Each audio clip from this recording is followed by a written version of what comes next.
শুভ সন্ধ্যা বন্ধুরা। আজ হলো ১৯ মার্চ, ৪ চৈত্র, বৃহস্পতিবার। আজকের সন্ধ্যার বিশেষ বিশেষ খবরগুলি হলো: রাজ্যের ৮৮টি আসনে প্রার্থী ঘোষণা বিজেপির। ৮৮ প্রার্থীর প্রথম তালিকা প্রকাশ বিজেপির। জালুকবাড়ি থেকে লড়বেন মুখ্যমন্ত্রী হিমন্ত বিশ্ব শর্মা। বরাকের ১০ কেন্দ্রে বিজেপির প্রার্থী তালিকা ঘোষণা। উত্তর করিমগঞ্জ থেকে পেয়েছেন সুব্রত ভট্টাচার্য। এদিকে টিকিট না পেয়ে দল থেকে ইস্তফা দিলেন দলাইয়ের বিজেপি বিধায়ক নিহারঞ্জন দাস। দলাই আসনে অমিয়কান্তি দাসকে প্রার্থী করা হয়েছে। বরাকের প্রথম সেন্সর সার্টিফিকেট প্রাপ্ত সিনেমা মামনের চিঠি প্রদর্শিত হচ্ছে আগামী ২১ মার্চ। টিকিটের দাম মাত্র ১২০ টাকা। মোবাইলে ফোন কলের মাধ্যমে করা যাবে অগ্রিম বুকিং। আগামীকাল সৌদি আরবে ঈদুল ফিতর। আজ ভারতের আকাশেও চাঁদ দেখার চেষ্টা, তবে আজ ভারতের আকাশে চাঁদ দেখার সম্ভাবনা খুব কম। হিমন্ত বিশ্ব শর্মার যদি দম আসে, দিশপুর থেকে প্রদ্যুৎ বরদলৈকে জিতিয়ে দেখান। অগ্নি শর্মা বিজেপির জ্যেষ্ঠ নেতা জয়ন্ত কুমার দাস। শ্রীভূমি তথা করিমগঞ্জে আধার কার্ড সেলের নোডাল অফিসার নিয়োগ। ঈদের প্রাক্কালে হৃদয় বিদারক ঘটনা।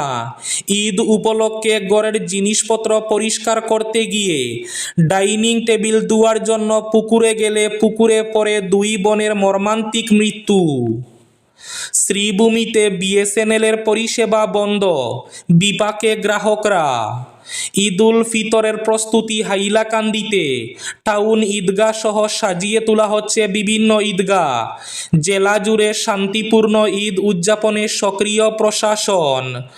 এবং শেষ খবরটি, ৫ গ্রাম সন্তোষনগর কলোনির অরুণোদয় বঞ্চিত মহিলাদের মুখ্যমন্ত্রীর দৃষ্টি আকর্ষণ। তাহলে বিস্তারিত খবরে যাওয়ার আগে অবশ্যই ভিডিওটিতে একটি লাইক করে চ্যানেলটি সাবস্ক্রাইব করে পাশের বেল আইকনটি বাজিয়ে রাখবেন এবং ফেসবুক পেজটি ফলো করে ভিডিওটি অবশ্যই শেয়ার করবেন, যাতে সঠিক তথ্যগুলো সবার কাছে পৌঁছাতে পারে। এবার শুনুন আজকের খবরগুলির বিস্তারিত। প্রথম খবর, রাজ্যের ৮৮ আসনের প্রার্থী ঘোষণা বিজেপির। অসম বিধানসভা ভোটের জন্য ৮৮ প্রার্থীর তালিকা প্রকাশ করল বিজেপি। জালুকবাড়ি থেকে লড়বেন মুখ্যমন্ত্রী হিমন্ত বিশ্ব শর্মা। বরাকের ১০ কেন্দ্রে বিজেপির প্রার্থী তালিকা ঘোষণা। এর মধ্যে পাতারকান্দি থেকে পেলেন কৃষ্ণেন্দু পাল, উত্তর করিমগঞ্জ থেকে সুব্রত ভট্টাচার্য, শিলচর থেকে ডক্টর রাজদীপ রায়, দলাইয়ে অমিয়কান্তি দাস, রামকৃষ্ণনগরে বিজয় মালাকার, বরখলায় কিশোর নাথ, উদারবন্দে রাজদীপ গুয়ালা, লক্ষ্মীপুরে কৌশিক রায়, কাটিগড়ায় কমলাক্ষ দে পুরকায়স্থ এবং হাইলাকান্দি আসনে ডক্টর মিলন দাস। টিকিট না পেয়ে দল থেকে ইস্তফা দিলেন দলাইয়ের বিজেপি বিধায়ক নিহারঞ্জন দাস। দলাই আসনে অমিয়কান্তি দাসকে প্রার্থী করা হয়েছে। টিকিট না পাওয়ার কয়েক ঘন্টার মধ্যে দল ছাড়ার সিদ্ধান্ত নিলেন দলাইয়ের বিধায়ক নিহারঞ্জন দাস। বৃহস্পতিবার ভারতীয় জনতা পার্টি প্রার্থীর নাম ঘোষণা করার পরই ক্ষোভ প্রকাশ করে তিনি দলের প্রাথমিক সদস্য পদ থেকে ইস্তফা দেন। জানা গেছে, প্রার্থী তালিকায় নিজের নাম না থাকায় তিনি প্রদেশ বিজেপি সভাপতির কাছে আনুষ্ঠানিকভাবে পদত্যাগপত্র পাঠান। দীর্ঘদিন ধরে দলের সঙ্গে যুক্ত থাকা সত্ত্বেও হঠাৎ করে প্রার্থী তালিকা থেকে নাম বাদ পড়ায় তিনি অসন্তোষ প্রকাশ করেন। রাজনৈতিক মহলে এই পদক্ষেপ ঘিরে জোর চর্চা শুরু হয়েছে। আসন্ন নির্বাচনের আগে এই ধরনের দলত্যাগ বিজেপির সংগঠনে প্রভাব ফেলতে পারে বলে মনে করছেন বিশ্লেষকরা। তবে এ বিষয়ে দলীয় নেতৃত্বের পক্ষ থেকে এখনো পর্যন্ত কোনো আনুষ্ঠানিক প্রতিক্রিয়া পাওয়া যায়নি। আজ সৌদি আরবে দেখা যাবে পবিত্র ঈদের চাঁদ। আগামীকাল সৌদি আরবে পবিত্র ঈদুল ফিতর। এদিকে আজ ভারতের আকাশেও ঈদুল ফিতরের চাঁদ দেখার আহ্বান জানানো হয়েছে, তবে ভারতে আজ চাঁদ দেখার সম্ভাবনা খুব কম। ভারতে এখনো চূড়ান্ত সিদ্ধান্তের উপর নির্ভর করছে স্থানীয় চাঁদ দেখার উপর। দেশে রমজান শুরু হয়েছিল 18 ফেব্রুয়ারি। সেই হিসাবে বৃহস্পতিবার 19 মার্চ মার্চ হল রোজার 29তম দিন। আজ বৃহস্পতিবার সন্ধ্যায় চাঁদ দেখা গেলে শুক্রবার 20 মার্চই ঈদ পালিত হবে। আর যদি চাঁদ না দেখা যায় তাহলে আরও একদিন রোজা চলবে এবং শনিবার 21 মার্চ ঈদ উদযাপিত হবে।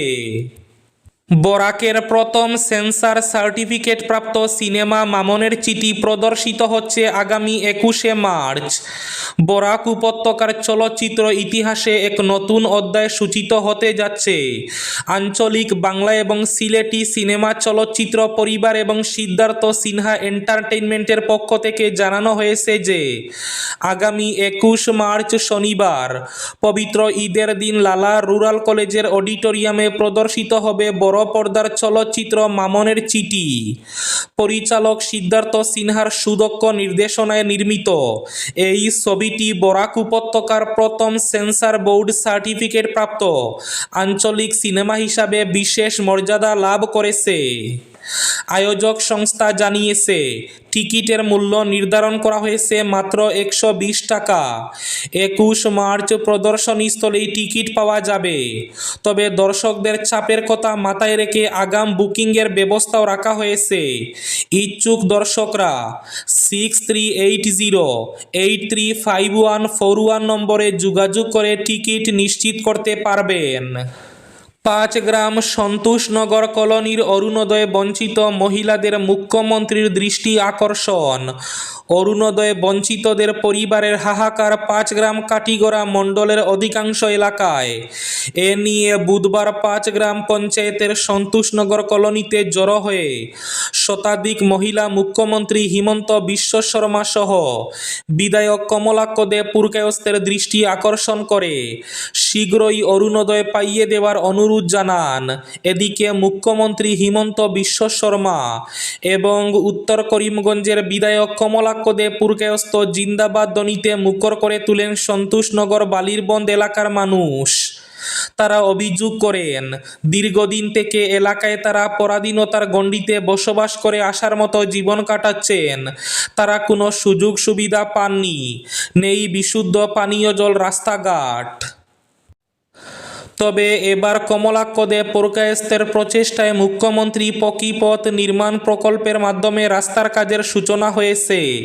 পানীয় জল এবং অরুণোদয় সমস্যা সমাধানে শীঘ্রই বিধায়ক কমলাক্ষ এবং স্থানীয় পঞ্চায়েত প্রতিনিধি সহ সবার দৃষ্টি আকর্ষণ করেন গোবিন্দপুর এবং 5 গ্রাম পঞ্চায়েতের ভোটাররা।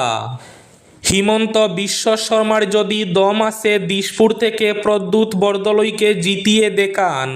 অগ্নি শর্মা বিজেপির জ্যেষ্ঠ নেতা জয়ন্ত কুমার দাস টিকিট না পেয়ে এবার পুরনো বিজেপি কর্মীদের নিয়ে নতুন দল খোলার হুঙ্কার। তিনি বলেন, আমি 35 বছর দলটিকে দিয়েছি। হিমন্ত বিশ্ব শর্মাই পলিটিক্যাল সিন্ডিকেট করেছেন। আমার দলে শিয়ালের দরকার নেই, আমি সিংহ নিয়ে দল খুলব। বিজেপি থেকে টিকিট বঞ্চিত হয়ে জয়ন্ত দাসের সংবাদমেল। আগামী 2-1 দিনের ভেতরে বিজেপি দল ত্যাগ করবেন জয়ন্ত দাস। ঈদের প্রাক্কালে হৃদয় বিদারক ঘটনা। ডাইনিং টেবিল ধোয়ার জন্য পুকুরে গিয়ে পুকুরে ডুবে 2 বোনের সলিল সমাধি। ঈদের প্রাক্কালে হৃদয় বিদারক এই ঘটনা ঘটল। ঈদ উপলক্ষে ঘরের জিনিসপত্র পরিষ্কার করতে গিয়ে ঘটে এক মর্মান্তিক ঘটনা। ডাইনিং টেবিল ধোয়ার জন্য পুকুরে গেলে অসাবধানতাবশত পা পিছলে জলে পড়ে 2 বোনের প্রাণ গেল। এই হৃদয় বিদারক ঘটনাটি বরপেটা জেলার কোপোহা গ্রামের। ঈদ উল ফিতরের প্রস্তুতি হাইলাকান্দিতে। টাউন ঈদগাহ সহ সাজিয়ে তোলা হচ্ছে বিভিন্ন ঈদগাহ। জেলা জুড়ে শান্তিপূর্ণ ঈদ উদযাপনে সক্রিয় প্রশাসন। প্রতিকূল আবহাওয়া সত্ত্বেও 1 মাস সিয়াম সাধনার শেষে পবিত্র ঈদ উল ফিতরের গন্ধ ছড়াচ্ছে চারিদিকে। শুক্র না শনিবার ঈদ উল ফিতর উদযাপন করা হবে এ নিয়ে অনিশ্চয়তা থাকলেও আপাতত ঈদের আমেজ বিরাজ করছে। পবিত্র রমজান মাসের শেষ লগ্নে চলছে ঈদের প্রস্তুতি। সারা বিশ্বের সঙ্গে হাইলাকান্দিতেও দেখা গেছে একই চিত্র। সাজিয়ে তোলা হচ্ছে জেলার বিভিন্ন প্রান্তের ঈদগাহগুলো। জেলার অন্যান্য ঈদগাহের সঙ্গে সাজানো হচ্ছে হাইলাকান্দি শহরের টাউন ঈদগাহ। দিনরাত এক করে চলছে সাফাইয়ের কাজ। টাউন ঈদগাহের সচিব ইকরামুল ইসলাম বরবুইয়া সংবাদ মাধ্যমের সঙ্গে কথা বলতে গিয়ে জানান, রমজান মাসের শেষে পবিত্র শাওয়াল মাসের চাঁদ দেখা গেলে শুক্র অথবা শনিবার পবিত্র ঈদুল ফিতর উদযাপন করা হবে। এর জন্য প্রস্তুতি প্রায় চূড়ান্ত। শ্রীভূমি তথা করিমগঞ্জে আধার সেলের নোডাল অফিসার নিয়োগ।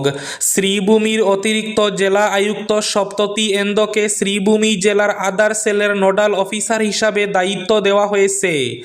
শ্রীভূমির জেলা আয়ুক্ত এক নির্দেশে অতিরিক্ত জেলা আয়ুক্ত ত্রিদীপ রায়ের স্থানে অতিরিক্ত জেলা আয়ুক্ত সপ্ততি এন্দকে আধার সেলের নোডাল অফিসারের দায়িত্ব প্রদান করেছেন। সপ্ততি এন্দ এখন থেকে শ্রীভূমি জেলার আধার এনরোলমেন্ট সংক্রান্ত বিষয়গুলির দায়িত্ব সম্পাদনা করবেন বলে জানানো হয়েছে। এবার শেষ খবরটি, শ্রীভূমিতে বিএসএনএল এর পরিষেবা বন্ধ, বিপাকে গ্রাহকরা। শ্রীভূমিতে বিএসএনএল এর পরিষেবা স্তব্ধ হয়ে পড়েছে। এতে হয়রানির শিকার হচ্ছেন বৃহত্তর সংখ্যক বিএসএনএল এর গ্রাহকরা। মানুষ সর্বাবস্থায় ইন্টারনেট ও মোবাইলের উপর নির্ভরশীল। এদিকে সরকারি বেসরকারি ব্যাংক, রেল, স্বাস্থ্য, শিক্ষা, ব্যবসা সহ যোগাযোগ ব্যবস্থা সম্পূর্ণ ইন্টারনেটের উপর নির্ভরশীল।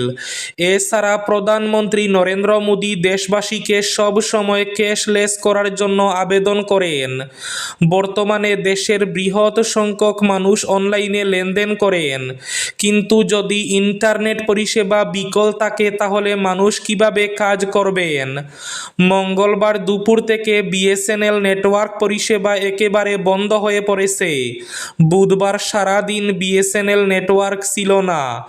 গ্রাহকরা কেনাকাটা থেকে শুরু করে সব কিছুর লেনদেন মোবাইলের কিউআর স্ক্যান করে পেমেন্ট করেন।